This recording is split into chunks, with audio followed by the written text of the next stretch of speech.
Descubre nuestra programación y prepárate para ver mucho más. Más puntos de vista, más deporte, más series, más arte y ciencia, más música y cine, más documentales, más entretención para grandes y chicos. Descubre UChile TV, donde todas las verdades se tocan.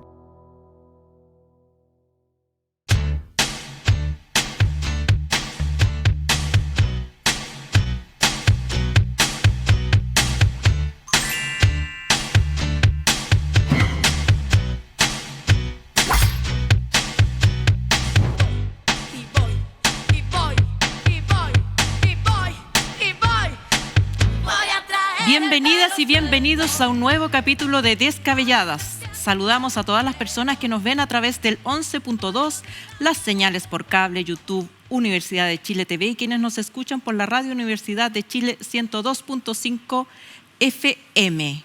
Hoy conversaremos sobre la condena por abuso sexual en contra del padre de Javier Macaya y todas las esquilas que ha dejado este caso. También hablaremos sobre la salida de Biden con nuestra invitada especial, Marcela Ríos, ya la vamos a presentar, y sobre la polémica por la cárcel de alta seguridad que se pretende construir o ampliar en Santiago. Veremos de qué se trata eso. Y el recién ingresado veto por el proyecto de ampliación a 2 días de las elecciones municipales, pero que trae otros temitas como si el voto es obligatorio, quién paga multa y todas esas cosas, las vamos a ver esta noche. Pero antes de analizar los temas, saludo a mis queridas colegas Yasna Levin, que se ha puesto una mítica chaqueta de pauta libre. No vamos a comentar, Oye, no vamos a revelar. Elegante, mi amiga siempre. Sí, y me dice, muy elegante. Que Imagínate, se demoró como 3 años en volvérsela a poner. Sí, Mira que tenéis la ropa, no la puedo usar en ninguna otra parte, la uso aquí. Claro, bien, obvio. Yo todo lo contrario, que hasta aquí de usar esa ropa y yo me pongo la ropa más relajada que puedo encontrar. Ay, pero Ay, relajada. Ay, sí, Sí, súper relajada. Casual total. Totalmente. Ni siquiera se maquilla. Claro, No, no, es que nada, al es que natural. la enchaquetada es la que te digo que dejé atrás. Al natural, La sí. enchaquetada. Que a mi amiga le encanta andar en chaqueta. Sí. Ya, pasemos a las cosas serias. Vamos Ya, a las cosas sí. serias, pues. Permiso, déjenme tomar un sorbito de agua. Porque, sí, los Porque temas tenemos que trabajar mucho la lengua. Claro, ¿no? Esta Y los hora. temas que vamos a conversar son muy serios Sí, po. y terribles. Ya dijimos que en el segundo bloque vamos a hablar con la politóloga y exministra de Justicia, Marcela Ríos. Macaya. Hablemos de este tema tan terrible.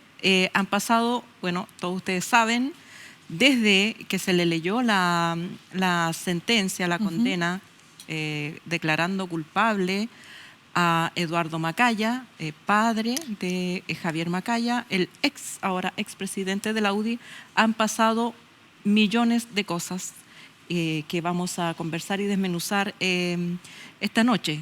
Pero cosas importantes que tenemos que tomar en cuenta es que aunque se le leyó la sentencia condenatoria, estuvo, entre comillas, preso un par de días en un centro penitenciario. Ya vamos a ver qué tan penitenciario era, pero bueno, estuvo en un centro penitenciario y la Corte de Apelaciones le volvió a dar el arresto domiciliario mientras se analizan el resto de los recursos que puede tener esta sentencia y puede pasar un tiempo bastante largo. ¿Dónde es este domicilio? En una viña, en una villa Macaya que tiene viña, una casa patronal, una casa domiciliaria con piscina, con quincho. En algún momento se cuestionaba la prisión en Punta Peuco, donde los presos por violación a los derechos humanos tenían acceso a canchas de tenis, piscina y todo. Bueno, estas condiciones son todavía mejores para Eduardo Macaya, y esto junto a las declaraciones de su hijo este fin de semana en Mesa Central han provocado mucha ira y molestia en las personas y también en los militantes de la derecha, hay que decirlo, al punto de que la presión se hizo insostenible para el presidente de la UDI, que tuvo que renunciar. Yasna. Bueno, la senadora María José Gatica, que fue de Renovación Nacional, sí que fue una de las primeras en reprochar las declaraciones de Macaya, dijo que esto desfondaba a Chile Vamos. O sea, hay algunas personas que le toman la gravedad, otras que renunciaron por presión política, pero fíjate que yo creo que vamos al fondo de la estructura valórica cultural que hay en la UDI, porque esta es una cuestión que constituye a esta altura un patrón de conducta en la historia de ese partido. Yo no quiero decir que los militantes ni los dirigentes sean personas con ningún tipo de desviación, creo que tienen convicciones muy firmes, pero hay un conservadurismo católico, confesional, que los lleva a abrazar ciertos valores que están completamente superados por los estándares actuales, al punto de no creer en los niños, no creer en las acusaciones de los niños, porque no creen que los niños sean sujetos de derechos, sino que son objetos de propiedad de una estructura familiar, patriarcal, a la cual hay que subordinar todo lo demás, particularmente en sectores más beneficiados. Y de ahí que hay toda una historia. En 2019, cuando afortunadamente se votó y se legisló la imprescriptibilidad de los delitos contra menores, de delitos de abuso sexual contra menores, por el tiempo que toma objetivizar en la conciencia ese abuso. Y atreverse toma 10, 20 años, hasta 30 en algunos casos. Pensemos en el escritor Jorge Edwards, que lo dijo el peso de él reveló que había sido abusado por un cura cuando estaba en el colegio, lo dijo en su ancianidad, digamos, no lo dijo en su momento, no lo dijo 10, 20, probablemente demoró 50 o 60 años en contarlo. La diputada Erika Olivera, de Evópolis, también sufrió y fue una de las patrocinadoras de este proyecto, que hoy es ley para la imprescriptibilidad de los delitos de abuso sexual contra menores, y la UDI se abstuvo. En 2015, no sé si se acuerdan del caso Reilly, un sacerdote, fundador, patrón moral del Colegio Cumbre, donde la mayoría de los dirigentes de la UDI tenía sus hijos matriculados. Se supo de la denuncia, es condenado por abuso sexual reiterado contra una niñita del colegio. Él tenía nacionalidad por gracia, se vota en el Congreso la revocación de su nacionalidad por gracia y la UDI se abstiene. E incluso el diputado Urrutia vota en contra. Ya estaba condenado. El caso Caradima, no sé si se acuerdan, Alejandro García Huidobro, senador de la UDI en ese tiempo, simplemente no lo puedo creer. Es nuestro padre espiritual. Lo único que nos inculcaba era valores. Acá puede haber otro tipo de intenciones de desprestigiar a la Iglesia. Lo declaró cuando ya estaba condenado por el derecho, por la Iglesia, porque fue prescrito el delito para efectos penales. Y finalmente, más atrás, año 97, el caso Paul Schaeffer, ya no hablemos del tema de los derechos humanos, porque eso a la época era impensable que la UDI lo admitiera. Pero había denuncias de abuso sexual en contra de Paul Schaeffer, estaba una investigación judicial, la policía hace un operativo en Colonia Dignidad para ir a apresar a Paul Schaeffer, que no sé si se acuerdan que se fugó, y senador Hernán Larraín dice, se ha ocupado la violencia innecesaria por una denuncia de un menor en contra de un anciano de cerca de 80 años, quien además sufre la pérdida parcial de la visión. Nuevamente, el ninguneo a los niños, niñas y adolescentes. Y es la misma pulsión que los ha llevado a condenar o por lo menos descreer de la importancia de la educación sexual, que sabemos es el mejor mecanismo de prevención contra el abuso sexual de menores, porque es un delito que se comete en el seno de la familia, como el caso que conocimos. Entonces, hay aquí una estructura valórica, confesional, conservadora, que afecta a la UDI y que la ha llevado a tener esta historia. No porque piensen, por supuesto, que el delito sexual está validado, sino que porque no lo creen, no creen en los niños. Ya, mira, déjame tratar de aportar en algo distinto a lo que tú has dicho, Yasna, porque yo creo que ese tema es tremendamente relevante. Hiciste un trabajo ahí también de analizar cómo han votado en otras ocasiones o qué han expresado militantes de la UDI, que es el partido, ¿no?, que está hoy día en el foco de la atención.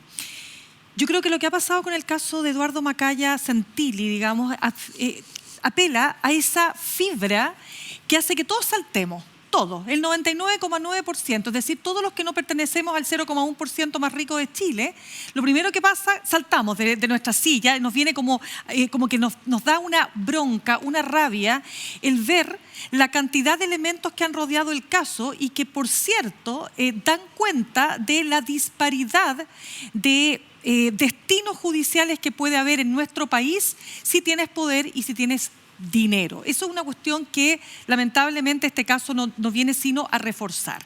Primero que nada porque el arresto domiciliario, tal como lo defines bien tú, se ocurre en un gran fondo donde estar preso da lo mismo, porque en el fondo estás en un lugar donde puedes tener hectáreas de hectáreas para caminar y para poder desplazarte, al punto que el propio fiscal nacional ha dicho que cuidado con que el arresto domiciliario se empiece a convertir en una suerte capuchino, o sea que terminemos, ¿no es cierto?, convirtiendo el arresto domiciliario finalmente en la alternativa para que, no lo dice él, lo digo yo, los poderosos no lleguen y no vayan a la cárcel.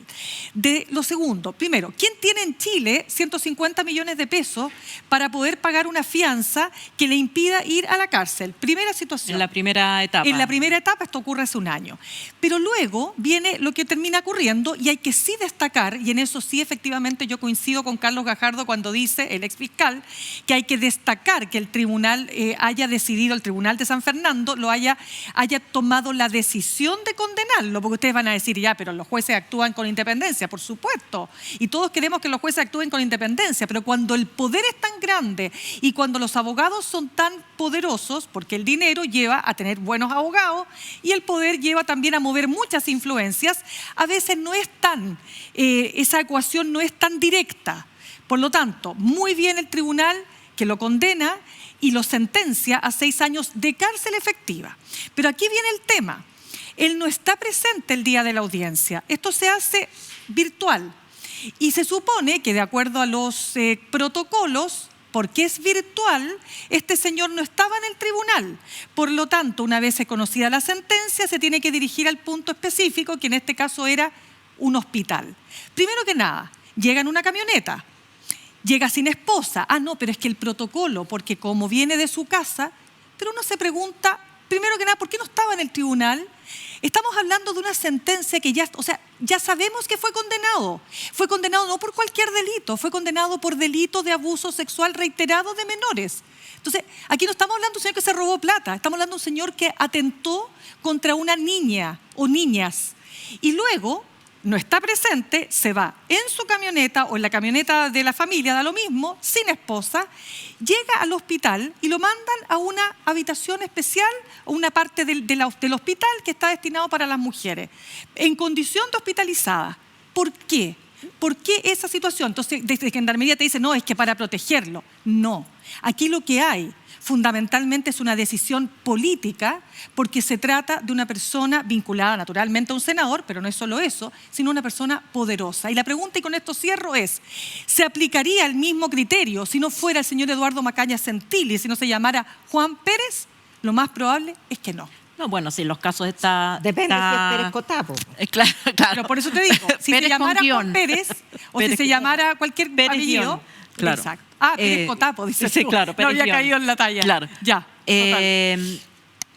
claro, el tema de la justicia de clase, que es un problema endémico en Chile, y basta comparar todos los abogados y jueces están diciendo, bueno, cada caso es un caso distinto y son distintas las variables, pero sí coincide que una persona, cualquier persona, está lleno la cárcel de personas en prisión preventiva, sin siquiera todavía sido condenados, ni siquiera se ha comprobado su culpabilidad, están en prisión preventiva porque es más fácil aplicar la prisión preventiva cuando no tienes un batallón de abogados defendiéndote y poniendo las excepciones y tal. Entonces, una persona común y corriente acusada de abuso sexual antes de que se siquiera pruebe si es verdadero o no, va a ir a prisión preventiva de todas maneras por la gravedad del delito. Y porque se dice muchas veces, se olvida cuáles son las causales para que te den prisión preventiva de cárcel, digamos, no domiciliaria, para que no te den arresto domiciliario. Peligro de fuga. Peligro de fuga, yo creo que lo inventaron después. Peligro para el éxito de la investigación, porque es peligro de fuga, de acosar a los testigos, es más grande. Pero hay una que es fundamental, que es peligro para las víctimas. Peligro para la sociedad, claro. Claro. No es peligro para la sociedad en general, pero peligro para las víctimas. Porque cuando una persona está en arresto domiciliario y puede volver a reincidir o a cometer el delito, no se le manda a prisión preventiva. También se hace este cálculo que es bien perverso de que, a ver, ¿cuál es la pena que le van a aplicar? Entonces prisión preventiva porque tiene más de tantos años, entonces ese es un incentivo perverso porque esas las personas son inocentes, igual van presas. Pero en el caso del potencial daño para las víctimas, todos los estudios serios del tema muestran que los depredadores sexuales no se recuperan, no se rehabilitan, ni aún en algunos casos cuando se ha aplicado estas intervenciones médicas de operación de testículos para evitar que no opere, porque los depredadores están enfermos de la cabeza. Entonces vuelven y tienen la pulsión de volver a cometer el delito. O sea, por ese solo criterio, una persona ni siquiera solo imputada de un delito, en este caso condenada por un delito, o sea, es decir, la justicia ya se ha formado juicio de la que persona es culpable, en resguardo de las víctimas y de otras potenciales víctimas, debiera ponerlo en prisión preventiva sí o sí, más allá de cualquier otra consideración, y esto no ha ocurrido en este caso.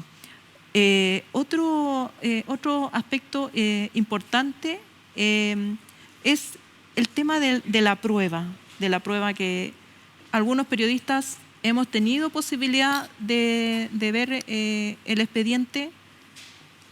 Hay obligación de resguardar a las víctimas, por supuesto que aquí lo vamos a respetar como primer concepto, pero sí les puedo decir que no hay ninguna duda del abuso sexual que comete este señor. No hay ninguna duda en las imágenes, no hay ninguna duda para el tribunal y no hay ninguna duda respecto de las pruebas que se presentan. No hay ambigüedad, esa ambigüedad que se ha tratado de decir, no, es que tal vez no era demasiado cariñoso o exceso de afectividad, como una vez se dijo respecto del cura Cox, que tenía exceso de afectividad. El exceso de afectividad es bastante evidente que es un abuso sexual. Pero hay un tema de clasismo que se mete en esta causa y que intenta separar a niños de distinta categoría. Ese argumento que se esgrime no en el tribunal, sino que en los pasillos, es el que dio a conocer, ¿cómo se llama este parlamentario de extrema derecha que él mismo lo reveló, que le habían dicho, bueno, estos niños no son como los otros. Ese es el argumento que me parece a mí que es el más brutal, porque se emparenta con lo que tú dices. Es una vieja lógica de la élite chilena de decir, con mis niños no. ¿Cuáles mis niños? No, los que van de línea directa. Con los otros niños, que pase lo que pase. Ese problema se emparenta con el problema de la justicia de clases y entonces el tema se vuelve súper indignante. Una observación sobre el aspecto de la autonomía judicial. No hay autonomía cuando se trata de senadores, porque el sistema chileno de ascenso, para que un juez de Corte de Apelaciones, que es la que finalmente determina en segunda instancia la medida cautelar, para que cada uno de esos 3 miembros de la Corte de Apelaciones de la Sala de la Corte de Apelaciones de Rancagua pueda ascender a la Corte Suprema, necesita los votos de los senadores de la República. Y es bien difícil que un profesional que está haciendo una carrera judicial se abstraiga de aquello o no tenga en sus planes ascender en la carrera judicial y diga, bueno, si es un senador voy a hacer abstracción del peligro en que puedo poner mi carrera y voy a fallar en el mérito de la causa. O sea, ahí también hay no es irregularidad, pero hay una situación de incompatibilidad tácita. No sé si está descrita en algún código, pero existe con los senadores. O sea, sobre todo cuando el senador es de la región, porque hay senadores y senadores, pues si el senador es de otro lado, bueno... Si no son tantos, pero, son 50 nomás. Claro, pero el senador es de tu región y probablemente no solamente va a necesitar el apoyo para el día que si te ponen una quina para que vote por ti, sino que para que entres en la quina. Déjame agregarte otro punto, porque, a ver, ahora quiero entrar, me gustaría también comentar respecto de lo que le ha pasado a Javier Macaya. Javier Macaya pertenece a una generación, la generación del presidente Boric, ¿verdad? Un hombre que llegó a la UDI con esta idea del recambio, ¿no? Sacar a los coroneles del camino en el sentido de, ya, sabes que nuevos aires, ya no estamos tan... pegados, ¿no es cierto?, con la dictadura, esta es una nueva generación, etcétera. Pero claro, con todas las presiones de un partido que, si bien hoy día no está en la extrema derecha, hoy día ya por la extrema derecha hay otros referentes, partiendo por el Partido Republicano, siguiendo por el partido de Kaiser, que no recuerdo el nombre. Libertarios. Pero, libertarios, claro.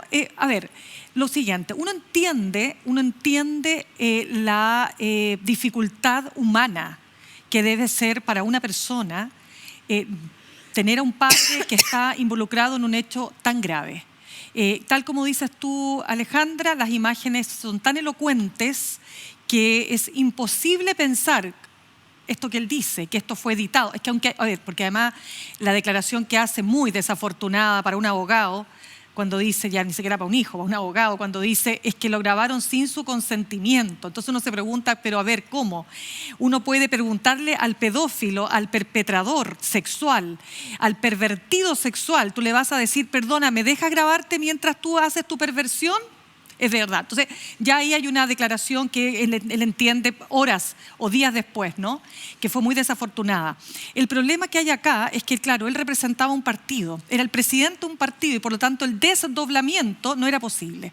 O bien él no hablaba de su padre o bien dejaba el cargo de presidente y hablaba de su padre. No hizo lo segundo vino después de hacer esta declaración. A mí lo que me sorprende es lo que demora la UDI en declarar, en tomar una postura frente a las consecuencias de lo que había sido que su presidente se permitiera, en el fondo, cuestionar a la justicia. O sea, es un parlamentario que está cuestionando a otro poder del Estado.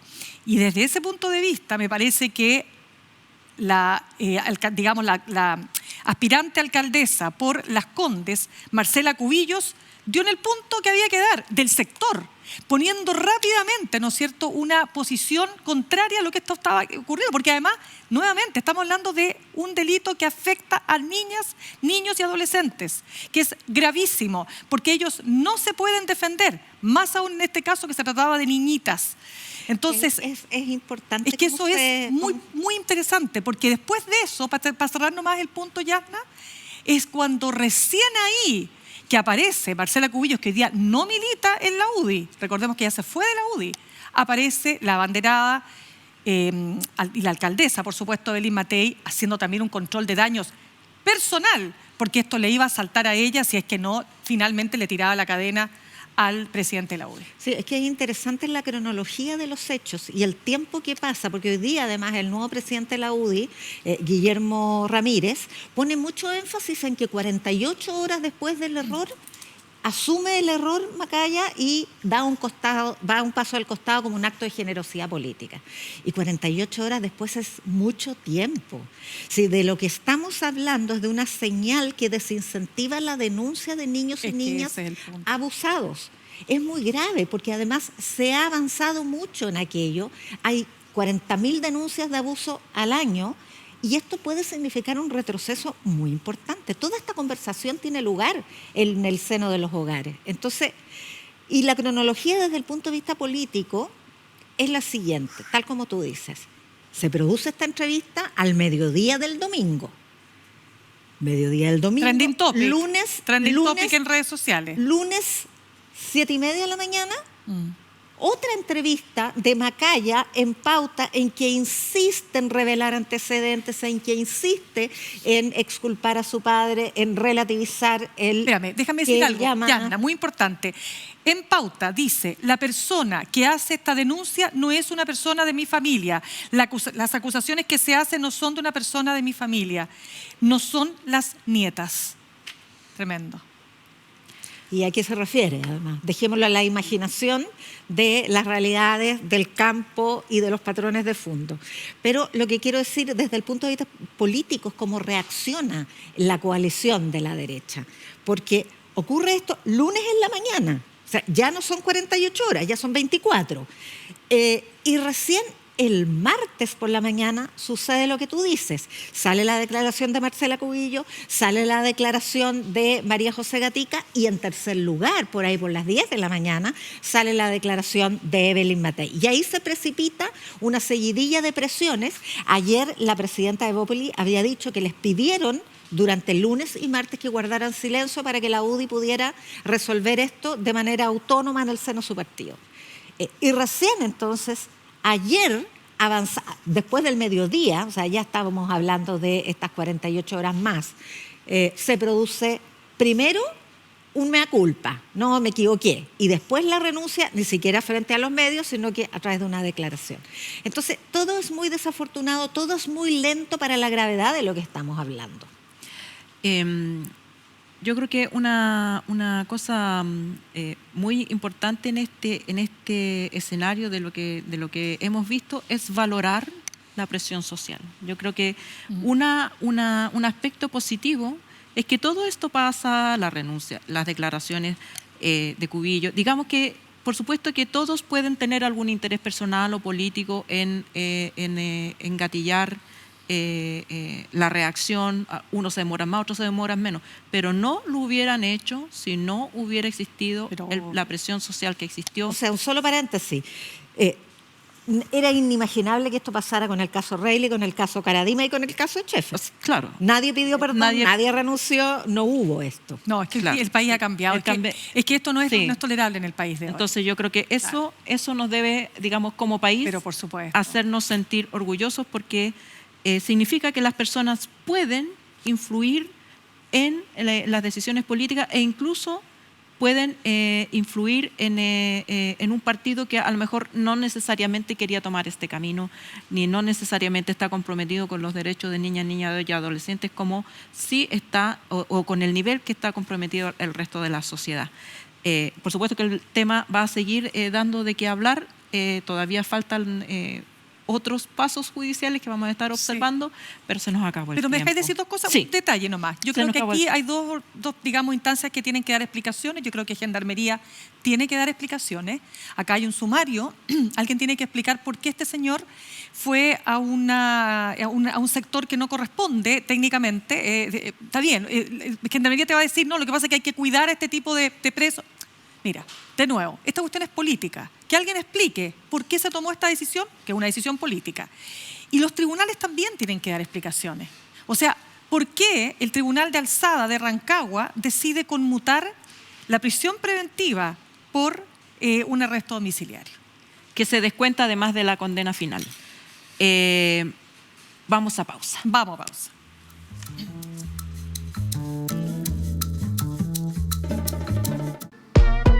En nuestro programa Futuro de Esplendor, nuestras invitadas y nuestros invitados vienen aquí, se sientan y nos cuentan cómo son. Lo que me representa que soy del norte. Soy bastante leal. Y soy coqueto. Soy llorona. No soy de ningún partido político. Soy súper estricta también. Soy muy sensible. Sagitario, ascendente Acuario y luna en Piscis. Paso mucho en cama. Y nos traen regalos. Mira, este es mi regalo. Fósforos. No te puedo creer. Sale mi cara, dice culona. Es una versión joven mía. Yo lo tengo colgado al lado de mi cama hace 20 y tantos años. Más que nada conversamos y cuestionamos el estado de las cosas. Hemos hablado de la muerte, de la familia, y hoy día vamos a hablar de la belleza. ¡Que pase prensa, por favor! ¡Elenia! ¡Ay, no! ¡Me muero! Un hitazo de las redes sociales, de YouTube, como el cuestionario sin pena. Seguimos bailando a la vuelta. ¿Quién ganó el capítulo del amor? Futuro Esplendor, todos los lunes a las 22 horas por UChile TV. Y como dice nuestra querida Natalia Valdebenito... Y usted ya entró en esta adicción. Bienvenida, chicas. Qué difícil es ser millonario. Yo pensaba que esto no iba a resultar. ¡Resultó! ¿Cómo están las reinas de la noche? UT Chile TV presenta el prestigioso noticiero internacional Democracy Now! Los destacados periodistas Amy Goodman y Juan González te informan diariamente sobre el acontecer global desde Nueva York. Today we bring you the first part of our global broadcast exclusive conversation. The streets of Tahrir have once again been filled. Key issues here at the United Nations Climate Change Conference remain unresolved. Police are saying the protesters to move further and further away. I'm Amy Goodman. And I'm Juan Gonzalez. And those are some of the headlines. This is Democracy Now! No te pierdas Democracy Now! De lunes a viernes a las 21 horas por las pantallas de UT Chile TV.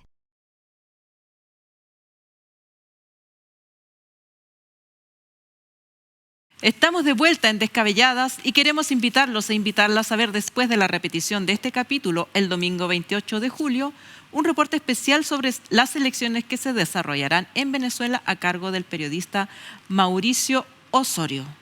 Vamos a ahora conversar de otro tema de la contingencia nacional que también ha dado muchos titulares y reacciones e interpretaciones de las reacciones.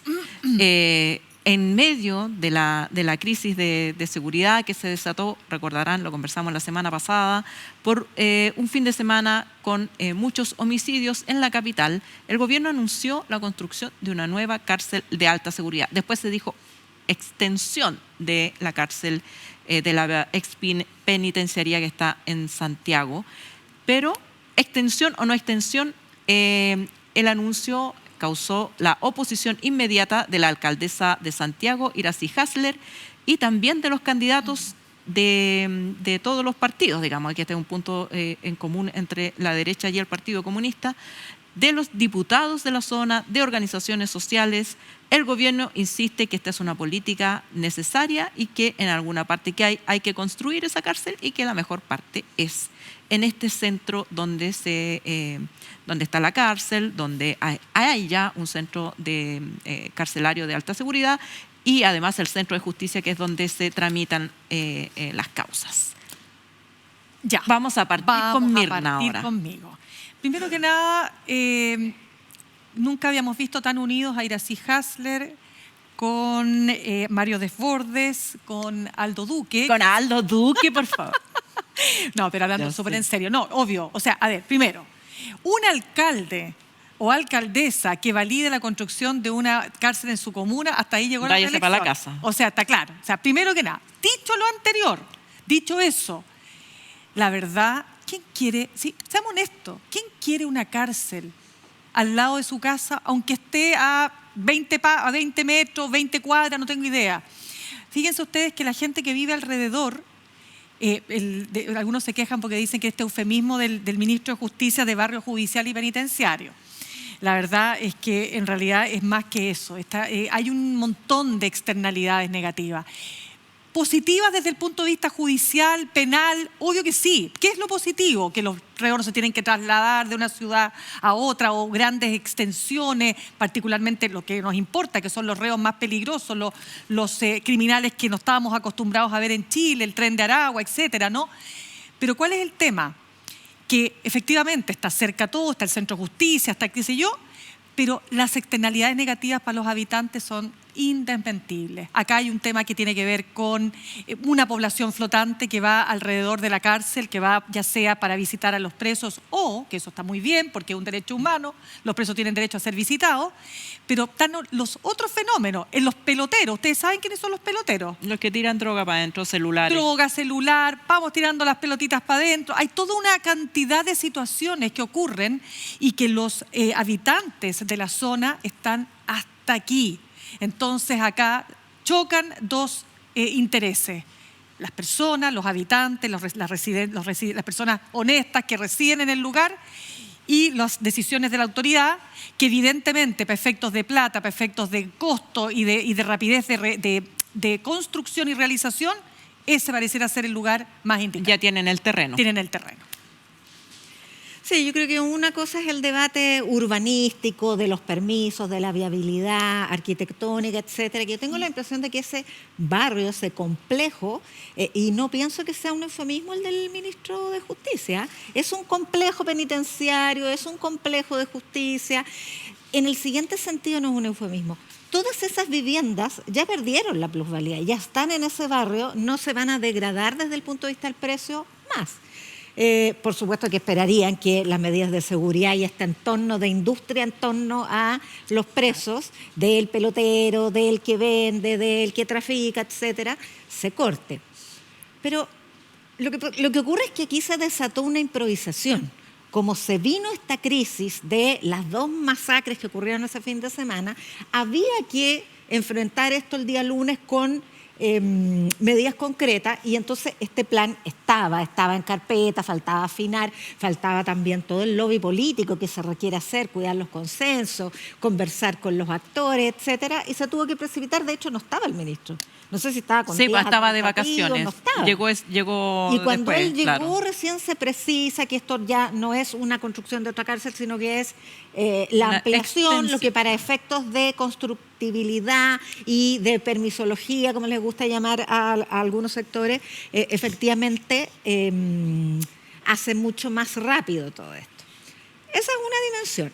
La otra es la que afecta a Iracy Hasler, que en mi opinión, lejos de afectarla, es la oportunidad de oro para dotar su campaña de una épica, hacer una cruzada como candidata a la reelección de alcaldesa, obtener todas las cámaras en esta cruzada para recuperar su barrio, que desde el punto de vista electoral no puede ser una mejor oportunidad. Hoy día estuvo en la Cámara de Diputados, consiguió el acuerdo de la mesa de la Cámara para que se pidan los estudios técnicos, etcétera, consigue el apoyo de un amplio abanico de parlamentarios de distintos sectores. O sea, las perspectivas de iniciativas políticas de campaña electoral en torno a esto para se lo regalaron, son dices tú. un regalo electoral. Se lo regalaron. Absolutamente. Claro. O sea, aquí, lejos de haber un conflicto político con el PC, yo creo que es, y lejos de un presente griego, como han dicho algunos, es un verdadero regalo de votos. Ahora, se ha hecho esta interpretación de que este es otro incidente más entre el Partido Comunista y el gobierno, y yo creo que esa es una interpretación antojadiza, porque el alcalde que hubiera sido, el candidato que hubiera sido, se hubiera opuesto a la cárcel. No es una cosa, no es como el Partido Comunista en contra de la seguridad, no, esta es una candidata, una alcaldesa en ejercicio, candidata a la reelección, que por supuesto, yo soy habitante de Santiago, yo soy habitante cercana a la cárcel. Y por supuesto que la onda expansiva me llega, sí, porque sí, ya cuesta, digamos, en la zona, por ejemplo, si uno quiere vender una casa o quiere comprar o lo que sea, ya está castigada. Es la comuna de Santiago que aparece en un listado como las peores comunas para vivir. Y encima le vas a tirar otra cárcel. Por supuesto que como habitante, yo, habitante de la comuna de Santiago, me opongo a la cárcel. Todos los habitantes, yo creo que no sería difícil encontrar a alguien que viva en Santiago, incluso en las comunas aledañas, que quiera la cárcel. Hay argumentos técnicos para decir, primero hay que preguntarse si la cárcel es una herramienta para disminuir la criminalidad. Lo dejamos para una segunda ocasión, pero si se asume que se puede construir una cárcel, hay argumentos técnicos para decir que otros lugares son mejores. Y en términos de justicia territorial, Santiago ya tiene cárceles. ¿Por qué? O sea, nunca está en la ecuación, volvamos al absurdo, pero hay comunas que no tienen nunca ni cárceles, ni basureros, ni, hay comunas que por su peso político y de su presión, de su poder económico, no tienen ninguna de estas externalidades negativas y digamos que son servicios públicos para todos. Entonces yo creo que la precipitación de anunciar la cárcel en un lugar determinado es un mal ejercicio político. O sea, una cárcel, tal como tú dices, necesita una cárcel, como poner una cárcel o poner un vertedero o poner cualquier cosa que vaya a afectar a los habitantes, necesita trabajo político delicado porque tienes que convencer a la gente de qué es lo que más le conviene. En un país donde hay zonas de sacrificio, creo que fue una pésima idea, no le veo mucho destino, aunque el gobierno insiste que la decisión ya está tomada. No, yo te aseguro que como iniciativa la construcción de una cárcel de alta seguridad es ampliamente valorada. Los ciudadanos de ese barrio de Santiago, por supuesto que se ven No de vulnerados. ese barrio, de toda la comuna. Si tú ya tienes una cárcel, tener dos no te pone ni te Sí, quita. pero eso es como decir, bueno, ya que estás jodido, No, jódete. O sea, no, es el peor argumento, porque el Yasna. proyecto- Perdón, que además no. aquí no son 2 más 2, No. aquí es 2 más... pucha, a ver, claro. ayúdame tú que eres más inteligente con los números. Dos más dos al cubo. Dos exponencial, dos Yo te lo digo exponencial. desde el... Mira, Tú porque en economía- vives en otra comuna. Economía, por supuesto, o sea, Sí. o sea, la empatía con el ciudadano que No, está al pues. frente, no Pero la es que voy de a eso se obviar. trata, es La de eso se cualidad, trata la la política. cualidad Pero de la déjame cárcel. hablar, pues, chiquilla. Ya. Bueno, es que tu argumento es señorita. pésimo. Ya. La cualidad de la habla. cárcel. Ya. Si podemos discrepar, este programa tiene que ser unidad. Por no cierto, para usted. de eso se trata.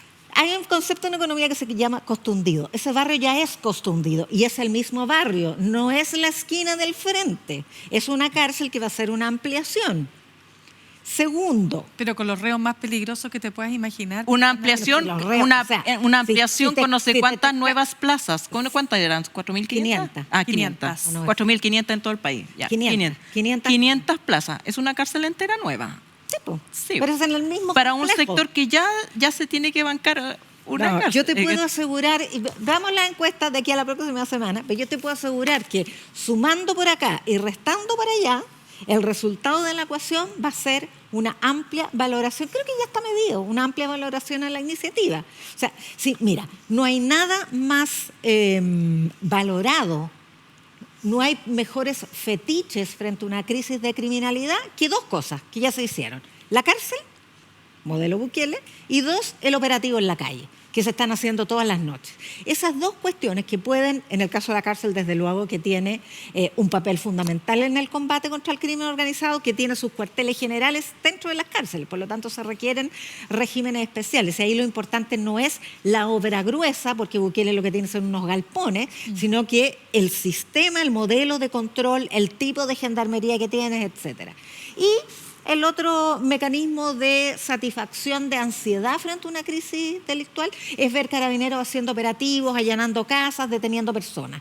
No importa si eso a la larga va a repercutir en que verdaderamente se van a desbaratar bandas, etc. Pero son dos bastiones para aquello que la semana pasada discutíamos, empatizar con la ciudadanía. Claro, Súper con la efectivo. ciudadanía de todas las comunas menos de Santiago, Por que por eso supuesto, el pues. tema es, Pero es no que es- eso- no- es que la eso es evidente. empatía con la cárcel depende de dónde tú habites y va a haber no es un elemento indiferente la oposición, el nivel de oposición que pueda tener en esa comuna y las comunas aledañas la iniciativa. Pero en Después, tu comuna no va a pasar eso. yo no te, ese no es Por el, eso te digo- ese no es el punto de argumento. No, El punto de argumento el es que punto sí es- se va a poder construir en esa una nueva cárcel en Santiago. Yo lo pongo en duda porque creo que va a tener una alta oposición. ¿Dónde no la tendría? Lo que yo no bueno, no pongo sé, en porque- duda. Es que eso es importante, porque tú tienes que tomar una decisión de política pública pero para que el país. yo no estoy tomando la decisión, Ya. ni siquiera la comparto que sea una decisión adecuada, pero si va a ser en Santiago, digo, lo pongo en duda Ya, que se pero vaya chiquilla, a poder. un ¿Y dato, dónde ¿ah? no lo pones en duda? Ya, pero un dato súper irrelevante que también tiene que tener esta discusión es qué régimen va a tener la cárcel de alta seguridad. ¿Por qué? Porque ustedes saben que en general, en los países desarrollados, particularmente, ya pongamos Estados Unidos, las cárceles para este tipo de presos que son de alta peligrosidad tienen unos regímenes pero súper estrictos, donde donde están a la intemperie 2 horas al día y el resto encerrados en una celda. ¿Qué es lo que ocurre en Chile? Que es un tema que se ha hablado mucho, y en América Latina. La cárcel se convierte en el barrio. Es como tu barrio y es la representación de tu barrio. Y esa es una realidad que evidentemente no es coherente con la idea de una cárcel de alta seguridad. ¿Cómo se va a hacer? ¿Cuáles van a ser los estándares? Hay todo un tema con los derechos humanos, porque finalmente los presos, ¿cuál es su condena es no tener libertad, pero no estar en condiciones indignas por muy malos que puedan ser, porque eso también está normado por convenios internacionales. Entonces, todas esas decisiones son las que hay que tomar en este caso. Bueno, hay en Estados Unidos, que tiene una cantidad de terreno impresionantemente mayor que el Por terreno cierto, que hay que en un Chile. continente. Entonces, claro, tú puedes tener una cárcel, yo me acuerdo ir a visitar una cárcel en Miami, que tenía que entrevistar a uno de los presos por el caso Letelier. Claro. Está lejísimo de todo. En Chile es imposible tener algo lejísimo de todo. Pero, O sea, no es tan imposible, pues se ha hablado hasta de islas. Claro, claro. Si el punto es que ahí sí. están los derechos humanos. Claro. Porque, no, pero ¿sabes lo que me decía, perdona, un ex director de Gendarmería? ¿Qué pasa si tú llevas a los presos a una isla o al desierto de Atacama, que es otra de las ideas que han surgido? También me opongo. No, Pero ese es el viaje Pero me voy a ir a atrás, poner, po. claro. Pero te que estoy son diciendo, fórmulas fracasadas hace pero un por siglo. eso, no, si lo que Pero esta también persona- es fracasado poner cárceles en medio de Ya, pero la, es que, de la viste que no ciudad. hay, no, es que no hay, no, pero Sí. espérame, Claudio Martínez, ex director de Gendarmería, estoy hablando de la época de Elwin. Sí, porque se le arrancaron los frentistas por el helicóptero. Exactamente, totalmente, atroz. Decía que, claro, ¿qué pasa si tú mandas a un preso 10, 15 años en una isla? O sea, el efecto que eso va a tener en la psicología del preso, decía, también tiene, a lo mejor el resultado va a ser peor que lo que podría ocurrir en condiciones normales de una visita con su familia normal, etcétera. Pero es que además Decisiones. eso es asumiendo que la justicia nunca se equivoca y nunca encarcela a inocentes. Además, No, sí, por exactamente. eso aquí la cárcel de alta seguridad, lo que menos importa es la infraestructura física, los fierros y el hormigón armado es una variable, pero es la menos importante, los sensores, las cámaras.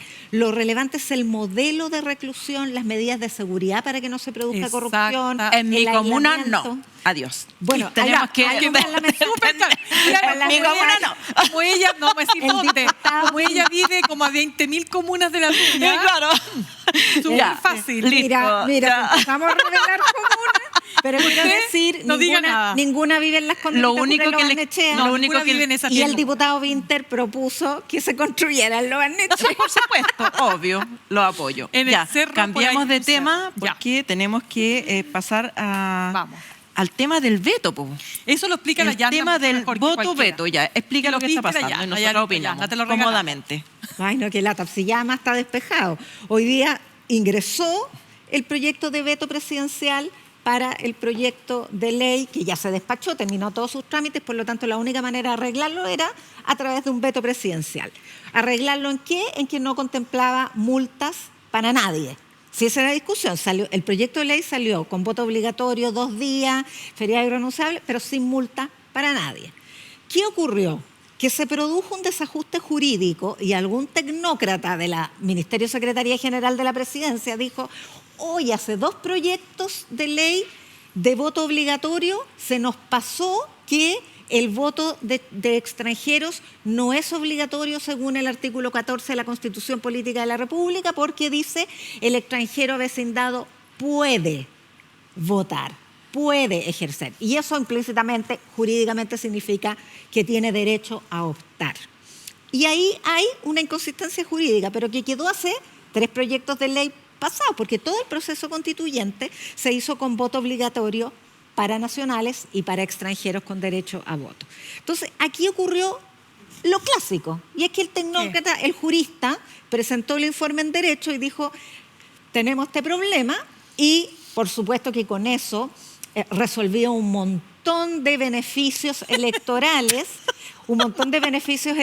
no sé de qué se ríen, puede ser que no me estén Yo me río de entendiendo. la cara que pone la Ale. Entendemos Finalmente, perfectamente. los senadores que tenían que ratificar el proyecto de ley sin multa, como venía la Cámara de Claro. Diputados y como No, venía si lo la explicaste Comisión Mixta, súper bien. dijeron, aquí me la están dando, el voto de los extranjeros es un voto de derecha, si no le pongo multa lo estoy desincentivando, y particularmente en Regoleta y Santiago hay una alta concentración de electores extranjeros, llega al 30% en el caso de Santiago, y puede incluso decidir la elección.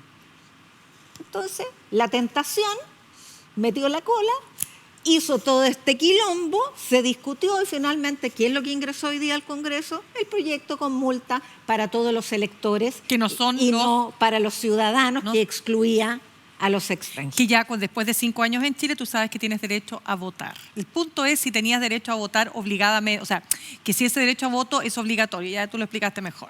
Ahí está la historia. Lo que pasa es que esta discusión jurídica, que es muy interesante y tal vez necesaria, nadie lo pone en duda, se produce en un momento en que el resultado le conviene al sector en el gobierno. Entonces, esta leguleyada. Claro, justito que se dio Elizalde, me imagino que apoyado. Alejandro, se lo dio Elizalde y todos los senadores oficialistas del Parlamento. Claro, es que se dio Elizalde, digamos, como representante del Ejecutivo de ir a meter esta idea en el Congreso, me imagino que apoyado por alguien, le duró hasta que volvió Cordero. Y Cordero dijo, momentito, este es un tema, en los temas jurídicos yo me peino, hay otros articulitos en la Constitución donde se habla de electores, no es conveniente. Y entonces ¿Crees que fue Cordero? Ha habido declaraciones de Cordero que así lo sugieren. No, pero es que ha habido declaraciones de todo el mundo que así lo sugieren. Bueno. Entonces no sé si Cordero fue la... Bueno, Cordero mató Galán, Cordero mató... Cordero, por lo menos, es lo que se ve públicamente. O sea, fue la primera voz de la autoridad de gobierno que no respaldó. Le plantó cara a Elizalde. Le plantó cara a Elizalde y al final resulta que sale como el veto como quería cortar. Claro, lo que pasa es que la Ale tiene un punto ahí y yo creo que tiene que ver con lo siguiente. Pueden haber, mira, uno lee expertos y ni siquiera entre los expertos constitucionalistas hay coincidencia respecto no de si el primer artículo choca con el segundo artículo y el 14 con el 13, con el 15. No, si ese no es el tema. Porque esto es fundamentalmente político y porque se ve mal. Se ve mal que el gobierno que está de turno haga una modificación que le conviene. Neta una cosita, ¿qué es lo que pasa? Que finalmente, ¿y por qué lo hace? Porque lo que nos mostró el voto obligatorio, ¿qué nos mostró? Nos mostró que, primero, la participación de mayor gente, obligada, qué sé yo, tiende más, según los resultados que tuvimos, ¿no es cierto?, para el plebiscito primero, de salida de la convención, tiende más hacia opciones que están más hacia la derecha. No, pero aquí nunca estuvo en discusión eso. Lo que está en discusión son los extranjeros. Y el voto voluntario, ¿qué es lo que muestra? Que favorece más a las posiciones de centro-izquierda o de izquierda. Ahí está la cosa. Eso lo dicen los expertos, no lo digo yo. Sí, bueno, está bien. Sí, es así. Evidentemente, ahí tiene el resultado del plebiscito. Pero si estuvo en el tema de la multa. Estoy diciendo que sí es así. Ya. Pero lo que quiero decir es que nunca estuvo, aun cuando el proyecto salió sin multa para nadie, salió voto obligatorio sin multa, sin duda. Pero nunca estuvo en duda eso. Lo que estuvo en duda era específicamente el votante extranjero. Ese fue el punto. Exactamente. Y el tema jurídico, fíjate que no, por lo menos la observación de los juristas, que finalmente son los que actúan en el Tribunal Constitucional, es el siguiente. Se levantó el temor, y vuelvo a decir, esta fue una observación, la típica observación tecnócrata, no política, que levantó la alerta de que ya no era una medida excepcional como había sido en la reforma constitucional para el voto obligatorio del proceso plebiscitario, sino que ahora era una medida permanente.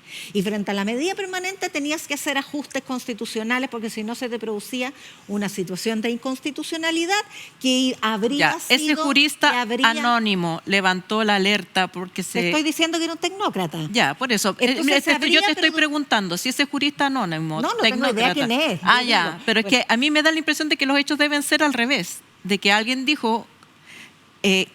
Encuéntrame una respuesta jurídica para esto y después apareció el tecnócrata. Entonces, por eso te estoy preguntando si lo conoces. No fue así, pero lo consulté con muchos constitucionalistas que no tienen nada que ver con el gobierno, por eso te digo. O sea, el debate jurídico es real, es que lo que te estoy diciendo. Lo que pasa es que fue muy conveniente, pero el debate jurídico es real y se ha dado, no fue inventado. Y efectivamente, alguien levantó la alerta de que podría cercenarse en el Tribunal Constitucional. Ahora, perdón, para cerrar el tema, ¿qué van a votar los venezolanos en Chile? Porque ahí está todo puesta la discusión por parte particularmente la derecha o las oposiciones, que en eso sí tiene un punto el oficialismo cuando dice, hacemos zanja cuando no nos conviene que lleguen, queremos que voten cuando nos conviene. Claro, obviamente que la derecha o las oposiciones dicen, momentito, aquí estamos hablando de personas que llevan 5 años y que obtienen en tal sentido la ciudadanía para poder... No, la ciudadanía. La residencia. La residencia, toda la razón,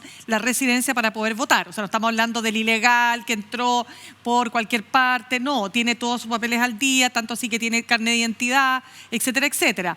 Pero de todas maneras, el punto hoy día es, ¿por quién o por quiénes van a votar? Particularmente los venezolanos radicados en Chile. Bueno, pero ahí está el trabajo político. Si tú te quieres ahorrar el trabajo político, bórralo, ya no pueden votar. O ya, si quieren no vote. Pero si tú quieres hacer un trabajo político, bueno, ahí está el trabajo político. Usted va a votar por los sectores que lo quieren echar de este país. Pero bueno, pero esa es la pega de la política. Yo creo que ahí hay otra derivada. A ver. El debate. Una cosa es la obviedad que plantea inmediatamente el concepto de esto es una trampa. Y es una trampa venezolana, entre paréntesis, porque cambia el sistema electoral a días de las elecciones. Es el concepto fácil que tira a la derecha con motivos fundados, evidentemente, porque se estaban cambiando las reglas del juego. Pero otra es el debate que se produce respecto a los extranjeros y las extranjeras, porque el tema jurídico no le importa a nadie, con suerte a nosotras. De hecho, solo a mí. Ustedes se aburrieron. Igual le o sea, su intento. Es que pero no el es que no me interese, me parece que no es el momento para tener este debate. Pero el debate sobre los extranjeros, la importancia electoral que tienen o no tienen, yo creo que muchos ciudadanos y ciudadanas se echan para atrás, comen cabrita y dicen, ¿qué le pasó a la derecha aquí que está tan preocupada del voto de los venezolanos? O sea, el que está defendiendo las reglas del juego, justamente, si yo no digo que esto sea una cuestión que no tiene el mérito para hacerlo, tiene mérito democrático. No es democrático cambiar las reglas del juego a última hora, pero los obliga a tomar una posición respecto a los extranjeros que no les es cómoda. Sí, absolutamente. Pero no creo que haya sido planificado así. Creo que no, resultó en absoluto. de... No, sí, y por supuesto, yo estoy convencida que esto fue, porque además lo dijo, antes que lo dijera Elizalde, lo dijo la ministra Toá. Entonces, algún jurista tecnócrata que cree que el derecho es más importante que la política, fue y les dijo, ojo, ojo, aquí va a venir el Tribunal Constitucional y nos va a embarrar la ley, entonces, cuidado. Y a última hora sale Elizalde con esta indicación en la comisión mixta, en la hora nona, que es el 4º trámite constitucional, y llega con esto. Y ahí es cuando se produce el interés político, que es cuando los senadores dicen, no, llegó un mamarracho, porque no le aceptaron a Álvaro Elizalde esta indicación de que votaban de los electores ciudadanos y no electores. Y ahí se subieron por el chorro. Si Elizalde no tiene los votos para... Déjame agregar... Obviamente, yo solamente quiero decir que obviamente este es el mundo al revés, porque al principio la derecha defendía el voto voluntario, la izquierda el voto obligatorio, ahora... No, claro, todo se dio vuelta después todo se ha vuelto, y es cierto, o sea, es esperable que los políticos se muevan, obviamente que por el interés político, y eso está bien, pero nosotros tenemos que ver qué es lo democrático en las reglas del juego. No, lo que pasa es que cuando... los chilenos en el extranjero votan de modo manera voluntaria, sí. No, solo decirte lo siguiente, a mí yo también pongo en cuestionamiento qué van a votar los venezolanos radicados en Chile. Los venezolanos radicados en Chile están arrancando de una dictadura de extrema izquierda. El gobierno del presidente Boric ha sido absolutamente claro en señalar que lo que, no sé si ha hablado de dictadura estando siendo presidente, sí lo hizo, según recuerdo, cuando era diputado, pero ha sido clarísimo en señalar cómo se violan los derechos humanos en ese país. Así que desde ese punto de vista, decir que este gobierno representa al pensamiento ideológico del madurismo es una cuestión que no tiene ningún asidero. Chiquillas, tenemos que ir a una pausa y ya volvemos con nuestra invitada. Lo siento. Quería decir algo. Se nos acabó el tiempo.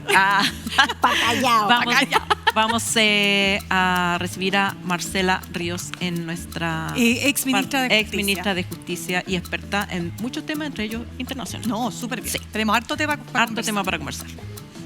Puesto que me viene a pintar. ¿Cuál fue el último libro que leíste? ¿El disco que escuchaste o plato de comida que disfrutaste con todos tus sentidos? Te invitamos a disfrutar de esta temporada de Entusiastas en Cuestión de Gustos. Yo me acuerdo que iba en el avión leyendo Contra los hijos y pasaban las señoras al baño con los hijos. Me encantan las teorías contemporáneas, el pensamiento filosófico básicamente porque hace algo que el periodismo dejó, que es hacerse preguntas. Donde Antonella Esteves explora junto a diversas personalidades sus intereses poco conocidos, sus mundos creativos en torno a la literatura, la música y la gastronomía. En un ramo de periodismo narrativo nos hicieron leer a Truman Capote y para mí fue así como... Reconocer las cicatrices, mostrarlas y vivir. Y no nos comimos la hojita de parra. No, si nos vamos a comer la hojita de parra. Cuestión de Gustos. No te pierdas Cuestión de Gustos. Todos los jueves a las 22 horas por las pantallas de UChile TV.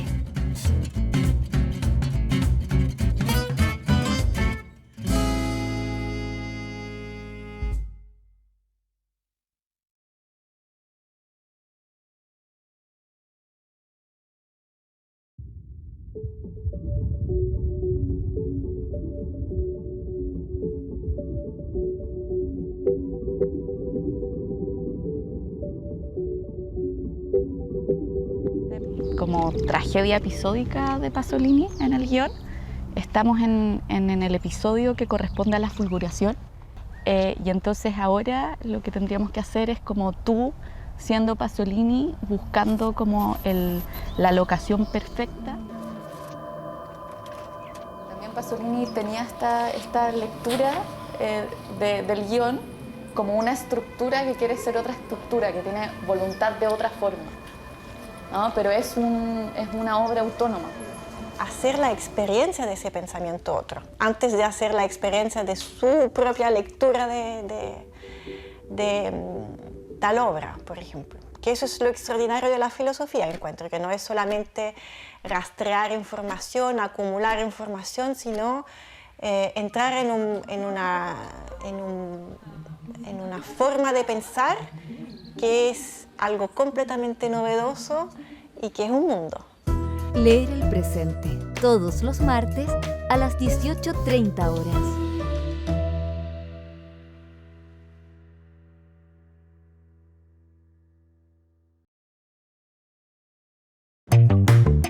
Caleidoscopio, fragmentos y visiones de nuestro panorama cultural. Los saberes, las costumbres y las diferentes maneras de relacionarnos.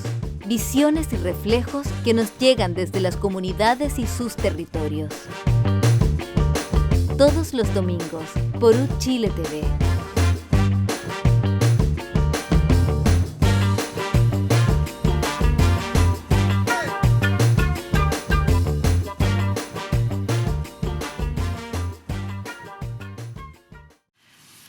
Estamos de vuelta con nuestra invitada de hoy, la politóloga y exministra de Justicia, Marcela Ríos. Me causó una pequeña disonancia cognitiva porque yo supone que yo me tenía que sentar ahí. Pero entonces cambiemos, no cambiemos, pero es como que esa los toques así. Y yo soy la cuadrada. Sí, pero Ya, no importa, lo importante es que estamos perfecto. con Marcela. Ella forma parte de una organización internacional que se llama IDEA, que se dedica a observar elecciones y queríamos partirte preguntando cuál es la percepción que tienen de las elecciones que se van a realizar en Venezuela este domingo. Oye, gracias por la invitación. Bueno, IDEA Internacional es el Instituto Internacional de Asistencia a la Democracia y a las Elecciones, un órgano intergubernamental integrado por 35 países miembros y tenemos oficinas en todas las regiones del mundo. Yo soy la directora para América Latina y el Caribe y la oficina regional está en Panamá, asumí el 1 de enero.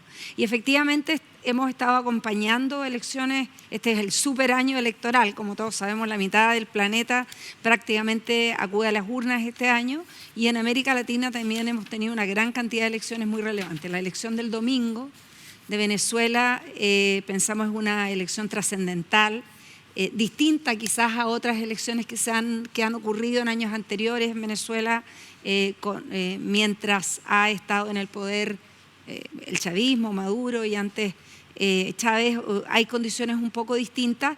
Es una elección que preocupa mucho a la comunidad internacional porque en general hay una percepción que no se han cumplido con estándares básicos de transparencia, de claridad en las reglas del juego, ha habido hostigamiento a la oposición. El órgano electoral es un órgano que no necesariamente da garantías a todos los sectores. No hay prácticamente invitados internacionales. La observación más grande que iba a ocurrir en Venezuela era de la Unión Europea, y en abril el gobierno desinvitó a la misión de la Unión Europea. Eso hace, digamos, que hay múltiples preocupaciones. La Comisión Interamericana de Derechos Humanos también ha hecho un llamado al gobierno a respetar la libertad de expresión, la libertad de asociación, que no se sigan poniendo dificultades en la realización de la campaña, ¿no?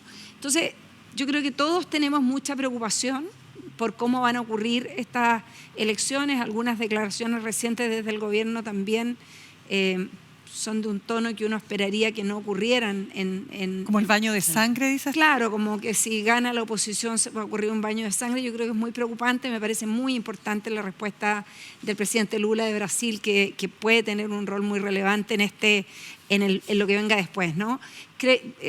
Para terminar, yo creo que a pesar de los múltiples obstáculos y las múltiples dificultades, el pueblo venezolano y la oposición venezolana han apostado a un proceso democrático, institucional, de salida o de continuidad. Acá hay una apuesta, a pesar de todo, por la democracia. Y yo creo que eso es extremadamente importante, y todas afuera tenemos que tratar de apoyar la decisión de los propios venezolanos a participar en este proceso. En un proceso súper polarizado, el rol de los observadores internacionales es súper importante. Ya has dicho, no está la Unión Europea, pero está el Instituto Carter. Sí, el Centro Carter. El Centro Carter. ¿Qué peso le dan al Centro Carter o a qué observadores internacionales deberíamos guiarnos los que miramos esto desde afuera? El Centro Carter tiene una misión pequeña. Ellos no tienen capacidad de organizar una misión como las que hace la OEA en otros países de la región o la Unión Europea, que pueden tener una cobertura, digamos, de todo el país. El Centro Carter va a estar presente, decidieron mantener la misión, son los únicos que mantienen una presencia. Naciones Unidas manda un pequeño grupo, pero ellos tampoco hacen observación tradicional, digamos, sino que van a acompañar el proceso y a entregarle un informe al secretario general para que el secretario general de Naciones Unidas se pueda pronunciar. Creo que lo que diga el Centro Carter va a ser muy importante.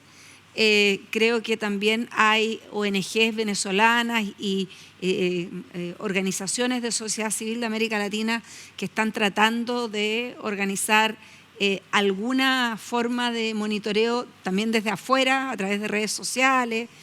Hay una plataforma de una red latinoamericana de ONGs que se llama Red Lab, que tienen Twitter e Instagram, que están convocando a organismos no gubernamentales a tratar de hacer una observación. Así que yo creo que hay mucho también periodismo independiente en Venezuela, ¿no? O sea, hay capacidad de salir, de mostrar en redes sociales y bueno, creo que vamos a tener, yo creo que parte de la prensa internacional también va a estar presente. Entonces vamos a poder recibir, yo creo, noticias ese día desde distintos lugares. Marcela, a ver, varias cosas. Edmundo González, que es el candidato de la oposición, dice, no solo él, sino que lo dice la oposición, que las encuestas están a su favor. Luego hay una entrevista en El País del hijo de Maduro, Nicolás Maduro Guerra, que dice que si Edmundo González gana, entregamos y seremos oposición, pero todo nos muestra que nosotros vamos arriba y muy arriba. ¿Podemos confiar realmente en que el presidente Maduro va a reconocer el resultado, sea cual sea? Yo creo que hoy esa es una interrogante. Yo creo que no sabemos cuál va a ser la reacción si efectivamente la oposición gana y se acepta el resultado. El gobierno ha dado señales contradictorias, digamos, en este sentido. Yo creo que, volviendo al tema del llamado al presidente Lula, justamente era este llamado a decir, los demócratas, cuando perdemos una elección, nos vamos para la casa y nos preparamos para competir en una próxima elección, ¿no? Yo creo que acá el rol de la comunidad internacional va a ser muy importante en ver si es que el gobierno acepta o no los resultados, si es que pierde la elección. Efectivamente, los estudios de opinión los que son un poquito más objetivos, más independientes, todos muestran una amplia distancia entre el candidato de la oposición y el presidente actual, dándole una ventaja a la oposición. Igual, como sabemos, las encuestas hay que tomárselas con muchos granitos de sal y en particular en un contexto donde hay muchas dificultades para hacer este tipo de trabajo, pero en general los estudios muestran una diferencia. Yo creo que la decisión que tome el gobierno me parece que va a depender de la contundencia del resultado, de los niveles de participación. Si los venezolanos y venezolanas salen masivamente a votar, creo que es un escenario distinto de que si hay poca participación.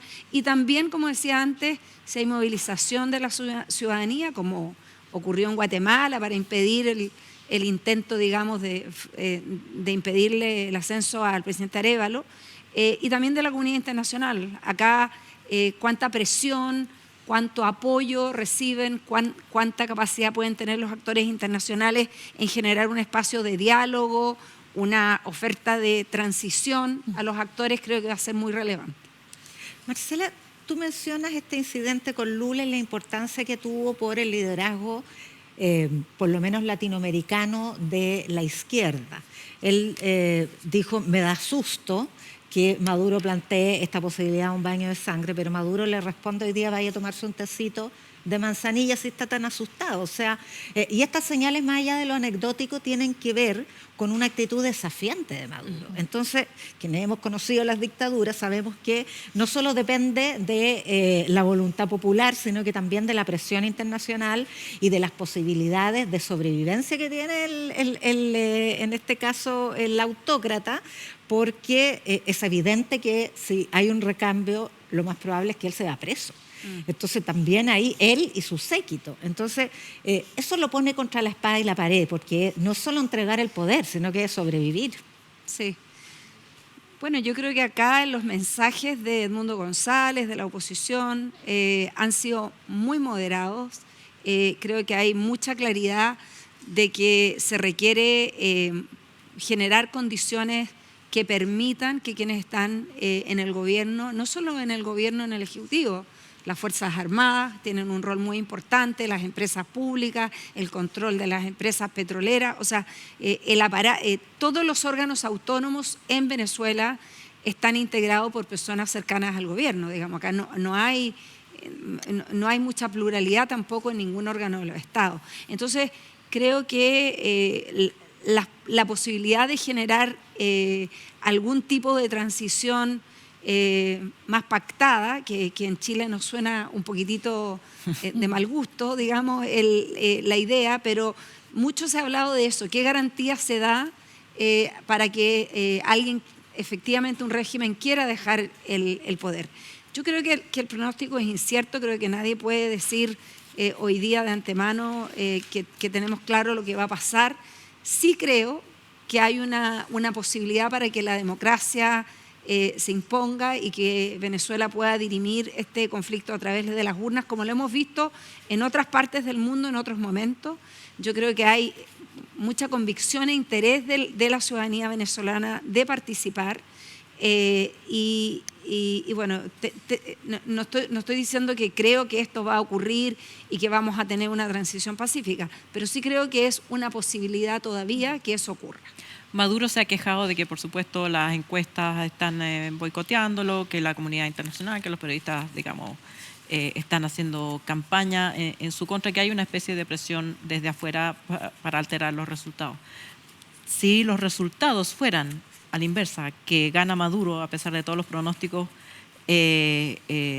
sería también, desde el punto de vista, en este contexto, ¿sería aceptable ese resultado?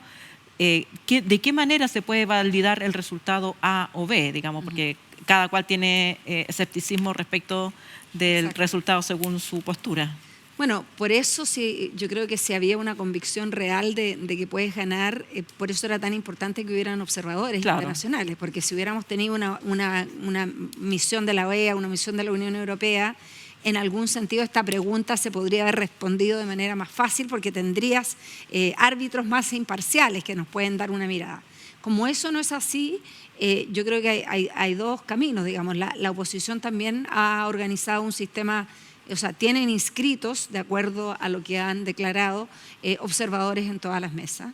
Entonces, yo creo que de ambos lados y con los pocos observadores que tenemos, vamos a tener que tener una idea. Yo creo que la oposición, si llegara a ser el caso de que ellos pueden corroborar, digamos, de alguna manera, que el gobierno ha ganado por amplia mayoría, también creo que hay que hacer un llamado ahí a respetar la decisión popular.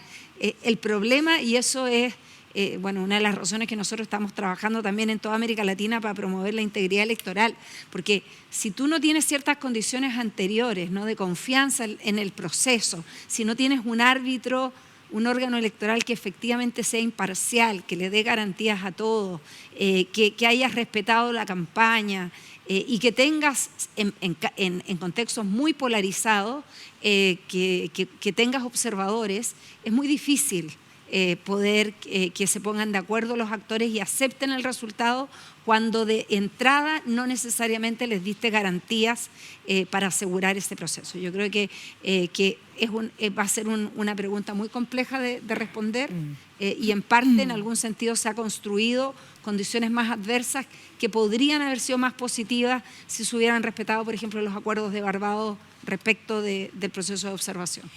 Como se nos va acabando el tiempo, Marcela, vamos a Estados Unidos y quiero preguntarte, ¿cómo ves hoy día la posibilidad cierta o no tan cercana de que Kamala Harris pueda realmente ganarle a Donald Trump? Quiero saber cómo lo has visto, porque han pasado muchas cosas en estos días. Han pasado muchas cosas. Sí. Bueno, yo creo que todas hemos estado, todo el mundo, estamos así, expectantes que ha sido... astrológicamente, ¿qué es lo que está pasando? Quiero saber yo. Exactamente. Oye, pocas veces yo creo que tenemos tantas noticias, tantos vuelcos electorales, bueno, lo que pasó en Francia, ahora lo que está pasando en Estados Unidos. Y mira, yo creo que hace una semana atrás todos decíamos, esta elección ya está definida. Claro. Y sin embargo, hoy día yo creo que no, que vemos crecientemente muchas indicaciones de que es una elección que todavía puede estar abierta, por múltiples razones, ¿no? En el sentido de que el candidato que iba ganando las encuestas tiene que cambiar su estrategia, cambiar su forma, no sabemos cómo va a reacomodar el discurso. También lo que sí hemos visto en estos días es que la entrada de una nueva candidata ha generado así como un impulso de energía al Partido Demócrata y a sectores progresistas, a los jóvenes, a las mujeres, que no solo que se han volcado a ofrecerse voluntarios, a donar recursos, hemos visto se rompe el récord, digamos, de donaciones a una campaña presidencial desde las bases. Y en Estados Unidos es un indicador súper importante. Es un indicador súper fuerte. Y las encuestas también están mostrando cambio. Entonces yo creo que es una elección abierta que depende de ambos. O sea, que hay una crítica respecto de la elección pasada de Kamala Harris, de que no logró articular un discurso, un relato. Hasta ahora el Partido Demócrata siempre había apostado en las últimas elecciones por candidatos que fueran más del mainstream, más promedio, que apelaran como al estadounidense más promedio. Kamala Harris no es eso no solo porque es mujer en un país que es... Nunca ha elegido una mujer. Nunca ha elegido una mujer, que además hay mucho más machismo de lo que nosotros pensamos, quizás incluso que en América Latina en política.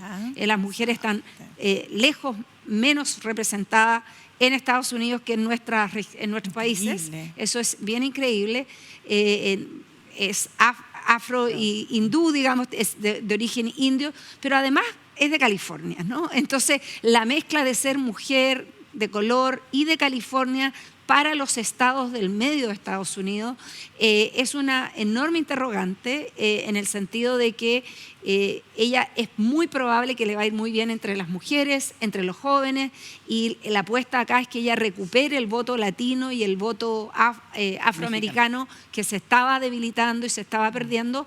Pero el problema es qué va a pasar con el voto de los blancos, sobre todo de la clase trabajadora blanca de los estados estos que cambian, ¿no? Michigan, Pennsylvania, Wisconsin, donde hizo su primer acto. Entonces, Es todavía un pronóstico incierto, pero yo creo que esto ha revitalizado ciertamente la campaña del Partido Demócrata y bueno, y sería espectacular si llega a ganar y tenemos a México y Estados Unidos, ambos dos países con presidentas mujeres. Oye, pero no podemos, te voy a dar la palabra al tiro, pero no podemos dejar de preguntarle por justicia. ¿Le vas a preguntar por justicia? No, es que por Estados Unidos. Ah, es que nos queda poco tiempo. Puedes preguntar por justicia. Es que ¿cuánto nos queda? Ex ministra de Justicia, sí. Y con todo lo que está pasando, ¿hay justicia de clase o no hay justicia de clase? ¿O esto se explica, digamos, todo lo que ha pasado con el caso Macaya se explica por los vericuetos y por las, digamos, actitudes normales de la justicia? Cárcel de alta seguridad en la Comuna de Santiago. ¿Cómo lo has visto? ¿Cómo lo ves? Bueno, yo creo que es muy preocupante todo lo que ha pasado. Cuando se pierde la confianza en las instituciones y en las instituciones de la justicia, es muy difícil recuperarla. Una vez que tú la pierdes, no es algo que se recupere fácilmente. Los estudios más serios en Chile hace mucho tiempo mostraban que hay una percepción de los ciudadanos de que hay justicia desigual para unos y para otros. Eso lo muestran los datos de ciencias sociales. Desde antes de la dictadura, digamos, desde hace mucho tiempo las personas tienen una percepción y los estudios más serios en ciencias sociales muestran que esto no es solo una percepción, hay realidades objetivas que muestran en todo el proceso. Es difícil acceder al sistema de justicia, es difícil comprender cómo funciona. Las distintas cortes, la fiscalía, la defensoría, requiere de mucha atención. Y si tú no eres de las élites, tienes mucha más dificultad en entender, no tienes personas en tu entorno que sean jueces, que sean abogados, que sean fiscales, y en cambio las personas que son parte de la élite no solo tienen en su entorno, sino que, como mostró un estudio del PNUD que creo que es importante volver a retomar, digamos, de mi vida pasada, Desiguales, ¿no? Sí. Que mostraba con datos duros que las élites chilenas además tienen una lógica de procedencia común, ¿no? Personas que han estudiado en las mismas escuelas, que han estudiado en las mismas universidades, que se conocen por parentesco. Este es un país altamente concentrada la población y la élite en la capital, en unas pocas comunas de la capital, en unos pocos sectores, digamos, sociales. Y eso incide en el sector justicia ciertamente. Entonces yo creo que vemos que cuando las personas tienen esta percepción de trato diferencial, no es solo una invención de las redes sociales, no es solo una invención errada de los ciudadanos, efectivamente. Y esto no es solo acá en Chile, digamos, o sea, en toda América Latina, en el mundo, si vemos Estados Unidos, los sistemas carcelarios, ¿quién está encarcelado en Estados Unidos? Son fundamentalmente la población afro, los latinos. En toda América Latina la pobreza se encarcela. Eso es así. Si tú eres pobre, tienes muchas más probabilidades de, si cometes un delito, terminar privado de libertad que si cometes un delito y no eres pobre. Entonces, creo que eso es una realidad más global, que en algunas partes se ha ido mejorando que en otras, pero en acá también. Y sí creo que es muy necesario revisar de manera profunda los sistemas de nombramiento. Creo que los sistemas de nombramiento en general, y creo que había mucho acuerdo en los procesos constituyentes y antes, de que se requiere separar de manera radical y pronta, urgente, lo que es la administración del Poder Judicial, de lo que es los procesos de nominación. La Corte Suprema ha estado de acuerdo hace mucho tiempo con esto, pero eso hay que hacerlo y yo creo que es una prioridad de verdad para el país, para poder sentar quizás una nueva confianza en el sistema. Sí, en el caso de Macaya había dos dimensiones. Una es el privilegio frente a la justicia, que era como la encarnación, toda la fianza, el privilegio dentro del penal, los pocos días que estuvo encarcelado, etcétera.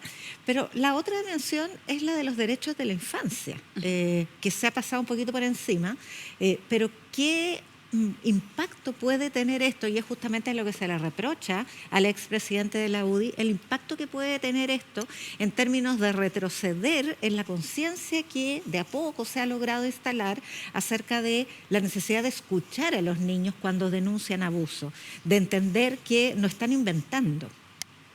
Mira, a mí me alegra que hayamos tenido un giro en el debate público desde el domingo hasta ahora, porque creo que hasta entonces no estaba puesto al centro de la discusión la prioridad de la protección de la niñez y de las víctimas. Creo que de nuevo derivamos en todo tipo de discusiones y efectivamente como la persona condenada por abuso reiterado sexual contra menores de edad tenía un parentesco con un senador de la República, al final la discusión parece que giraba en torno a eso y no a la necesidad de proteger a los niños y las niñas. Yo creo que muy dañino, no solo para este caso, sino que en general, que se cuestione la veracidad. Nuevamente, una vez más, estamos frente a un caso donde se empieza a cuestionar las pruebas, se cuestiona las historias de las víctimas. Y yo creo